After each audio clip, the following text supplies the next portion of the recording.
فرما رہا ہے، اور وہی ہے جو توبہ قبول کرتا ہے اپنے بندوں کی اور درگزر کرتا ہے ان کی غلطیوں سے اور جانتا ہے جو تم کرتے ہو، اور وہی قبول کرتا ہے دعائیں ان لوگوں کی جو ایمان لے آئے اور نیک عمل کرتے رہے، اور ان کے حق سے بھی انہیں زیادہ اجر دیتا ہے اپنی مہربانی سے، اور کفار ان کے لیے سخت عذاب ہے۔ اور اگر کشادہ کر دیتا اللہ تعالیٰ رزق کو اپنے تمام بندوں کے لیے تو وہ سرکشی کرنے لگتے زمین میں،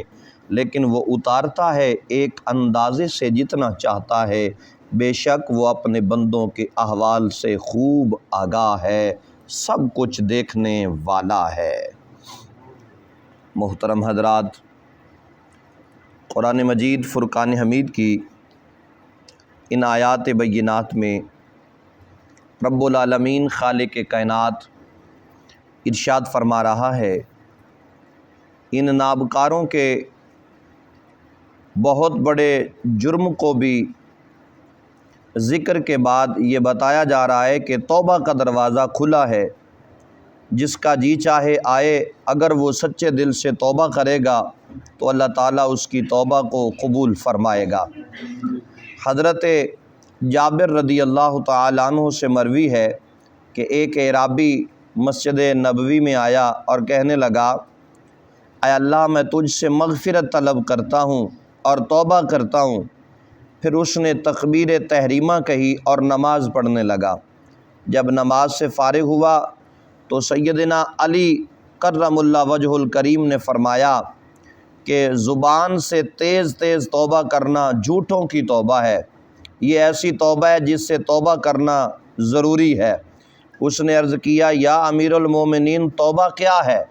اب یہاں پر جو مولا کائنات نے پہلا جملہ ارشاد فرمایا ہے یہ بڑا قابل غور ہے۔ آپ فرماتے ہیں جو جلدی جلدی میں توبہ کرتا ہے نا تو اس توبہ پر بھی توبہ کرنا ضروری ہے۔ یہ فرمان حضرت مولا کائنات شیر خدا حضرت علی المرتضیٰ کرم اللہ وجہ الکریم کا ہے۔ آپ نے فرمایا کہ اس پر بھی توبہ کرنا ضروری ہے۔ اس نے عرض کیا، یا امیر المومنین توبہ کیا ہے؟ تو آپ نے فرمایا جب 6 باتیں پائی جائیں تو مکمل توبہ ہوتی ہے: گزشتہ گناہوں پر ندامت، فوت شدہ فرائض کی قضا،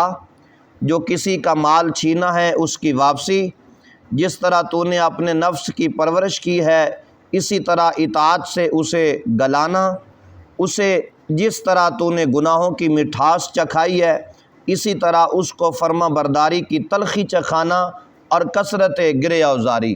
یہ ایسی چیزیں ہیں کہ اگر یہ چیزیں شامل ہو جائیں تو پھر فرمایا اس بندے کی توبہ کو قبول کر لیا جاتا ہے۔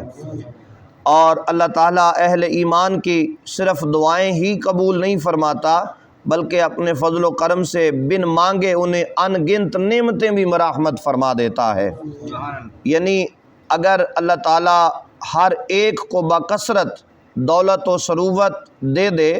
تو وہ سرکشی اور نافرمانی کو اپنا شعار بنا لیں، فسق و فجور کا بازار گرم کر دیں، ساری زمین میں فتنہ فساد کے شعلے بھڑک اٹھیں، یہ تو اللہ تعالیٰ کا خاص احسان ہے کہ وہ اندازہ اور مقدار کے مطابق ہر ایک کو رزق دیتا ہے۔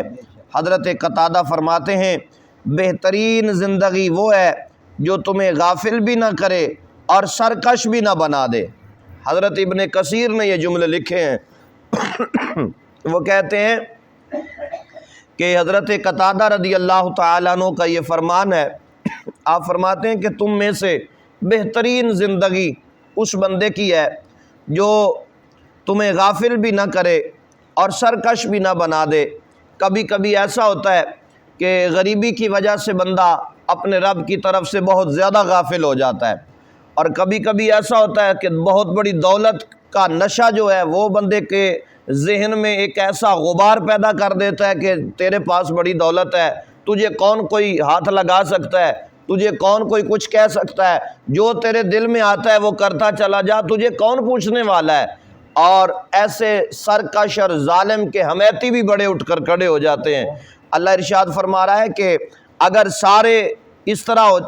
کے ہوتے کہ سب کو اتنی دولت دے دی جاتی کہ ان کو ہی پتہ نہ ہوتا کہ ہمارے پاس کتنی دولت ہے، تو بھی فرمایا کہ یہ معاملہ ٹھیک نہ ہوتا۔ اسی لیے حضرت قتادہ نے فرمایا کہ بہترین مسلمان، بہترین انسان اور بہترین زندگی وہ ہے جو غافل بھی کبھی نہ ہونے دے اور سرکش بھی کبھی نہ ہونے دے۔ یعنی مالک سے پھر یہ توقع اور یہ امید اور یہ دعائیں لازمی کرنا چاہیے کہ یا اللہ ہمیں اتنا ہی رزق دے جس میں رہ کر ہم تیری بندگی اختیار کر سکیں، اس سے زیادہ نہ دینا کہ ہم سرکش ہو جائیں اور تیری نافرمانی کر بیٹھیں، یا اللہ اتنا دینا جتنے میں ہم صاحب ایمان رہ سکیں۔ تو محترم حضرات، یہ اللہ رب العالمین کے فرامین عالی شان اور حضور نبی پاک علیہ الصلاۃ والسلام کے صحابہ کے اقوال جو ہمارے لیے بہت بڑا مشعل راہ ہے، ہمارے لیے ایک بہت بڑا سبق ہے۔ اللہ تعالیٰ اپنے بندوں کے حالات سے خوب باخبر ہے، وہ جانتا ہے کس کے لیے دولت کی کثرت تباہی کا باعث بنے گی اور کس کے لیے تنگ دستی وجہ نجات ثابت ہوگی۔ اس کی جود و عطا کا سلسلہ اس کی حکمت کا آئینہ دار ہے، اور ہمیشہ جس کو مالک نے زیادہ دیا ہو وہ بھی اپنے مالک کے روبرو ہمیشہ عز و نیاز اختیار کرے، اور جس کے پاس بظاہر مال و اسباب کم ہو وہ بھی اپنے مالک کی بارگاہ میں نذرانہ شکر ادا کرے۔ مالک نے جس انداز میں رکھا ہے، امتحان گاہ ہے، یہ دنیا کوئی عیش کی جگہ تو ہے نہیں، ایک بہت بڑا امتحان ہے، امتحان کی جگہ ہے، تو جس انداز میں رب امتحان لے رہا ہے اسی انداز میں امتحان دینے میں اللہ تعالی ہم سب کو کامیابی نصیب فرمائے۔ یہی ہماری بخشش اور نجات کا ذریعہ ہے کہ ہم اپنے آپ کو رب کے روبرو کھڑا کر کے یہ محاسبہ کریں کہ یا اللہ تو بہت بڑا عظیم ہے، تو بہت بڑا قادر ہے، اور میں ایک عاجز سا گناہ گار سا بندہ ہوں، تیری بارگاہ میں کھڑا ہوں، اگر تیری بارگاہ سے دھدکار دیا گیا تو یا اللہ کون سی بارگاہ ہے جہاں سے مجھے پناہ ملے گی۔ اے اللہ میں تیری جناب میں تیرے توسل سے، تیرے محبوب کے وسیلے سے تیری بارگاہ میں التجا کر رہا ہوں، مولا مجھ پر جو بھی امتحان ہے مجھے اس سے کامیابی عطا فرما۔ تو انشاءاللہ پھر وہ دن دور نہیں ہے جب اللہ تبارک و تعالی کامیابی سے ہم کنار فرمائے گا۔ اللہ تبارک و تعالی اپنے پیارے محبوب کے تصدق اور توسل سے ہم سب کی حاضری کو اپنی بارگاہ عالیہ میں قبول و منظور فرمائے، اور ہم سب کو صحیح معنوں میں خشوع و خضوع کے ساتھ اپنی دعائیں اپنے رب کے روبرو پیش کرنے کی توفیق عطا فرمائے۔ مومن کے لیے دعا ایک بہت بڑا ہتھیار ہے،